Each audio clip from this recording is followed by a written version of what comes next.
Asante. Mungu amebariki.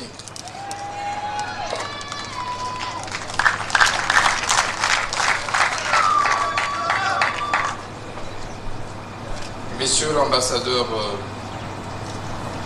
de la Suède en République démocratique du Congo, Monsieur le représentant pays du PNUD, honorable président de l'Assemblée provinciale du Tanganyika, Monsieur le gouverneur de la province du Tanganyika, honorables députés provinciaux, Messieurs le ministre provinciaux, Monsieur le représentant du Conseil supérieur de la magistrature, Monsieur le premier président de la Cour d'appel ici représenté, Monsieur le procureur général près la Cour d'appel de Kalemi, dans la province de Tanganyika, Mesdames et Messieurs, distingués invités en vos titres et qualités respectives. C'est un honneur pour moi de me tenir par devers vous ce jour pour inaugurer ces bâtiments prestigieux du Palais de Justice de la province de Tanganyika. Ce palais qui est financé par le Royaume de Suède, mais dont les travaux ont été suivis plutôt par le PNUD, mais réalisés par un entrepreneur congolais. C'est impressionnant de voir la qualité du bâtiment, mais également le coût que cela a représenté pour sa construction. Je tenais, au nom de son Excellence Monsieur le Président de la République, chef de l'État et magistrat suprême, au nom de son Excellence Madame la Première Ministre, chef du gouvernement, vous témoigner de la profonde gratitude du gouvernement congolais, vous témoigner de ses sincères remerciements pour l'édification de cette grande œuvre qui restera à jamais dans notre histoire judiciaire congolaise. Mais également vous rassurer de l'accompagnement sans faille du gouvernement congolais pour la suite de projets de construction des infrastructures, mais également d'appui à la réforme de notre système judiciaire. Je vais également vous demander de ne pas vous arrêter là. C'est de poursuivre l'implémentation du même type de projet partout ailleurs sur l'ensemble du pays.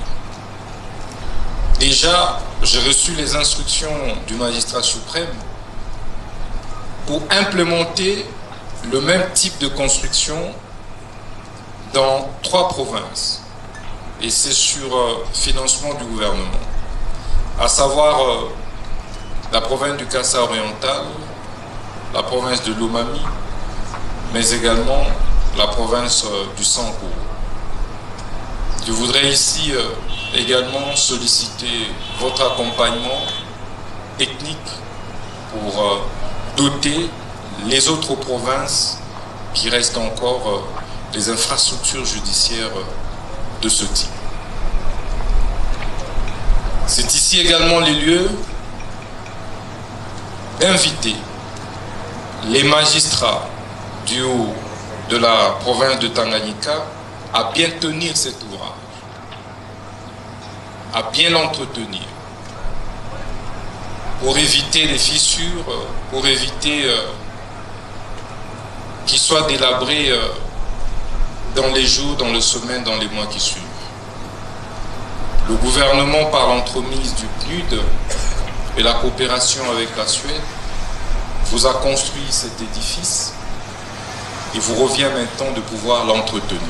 Il ne faudrait donc pas attendre que le ministre de la Justice revienne ici, que le gouverneur de province revienne pour entretenir cette grandiose œuvre. Mais que ces palais puissent aider également à améliorer la qualité de notre justice. Pour que le peuple du Tanganyika, le peuple congolais puisse se retrouver dans la distribution de la justice ici à Kalemi et ici dans la province du Tanganyika. Il ne faudrait donc pas que le peuple évite de fréquenter ce palais.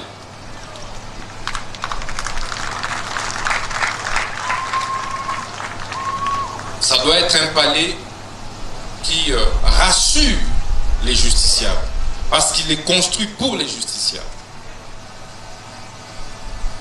Et cela dépendra de votre attitude, dépendra de votre comportement au quotidien. Donc chaque acte que vous poserez,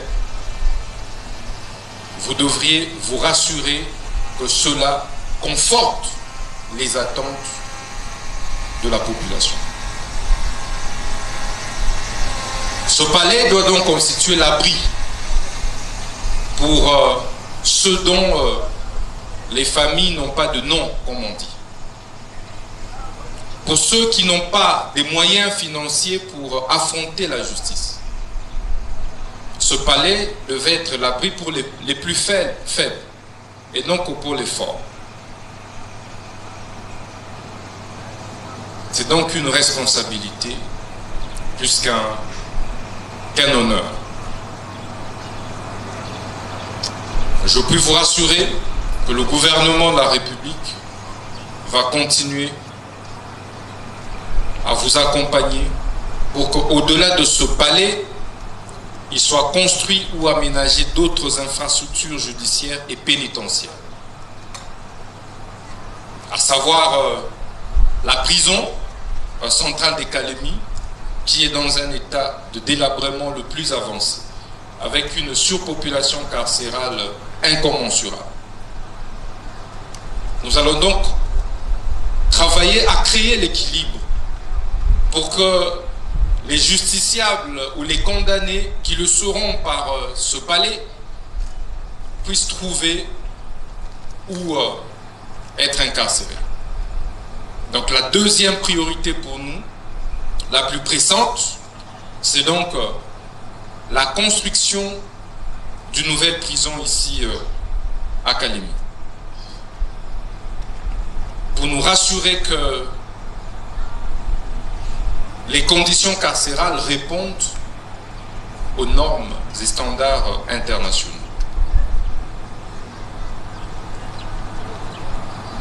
Distingués invités, je tiens sincèrement à vous remercier pour cette grandiose œuvre. Je tiens sincèrement à vous rassurer en même temps de la disponibilité du gouvernement à pouvoir continuer à accompagner le PNUD ainsi que le Royaume de Suède.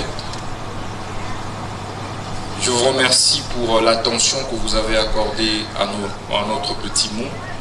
Nous allons nous revoir bientôt pour la visite de la prison et d'autres sites qui nécessitent impérativement une autre coopération avec le Royaume de Suède ainsi que l'accompagnement du PNUD.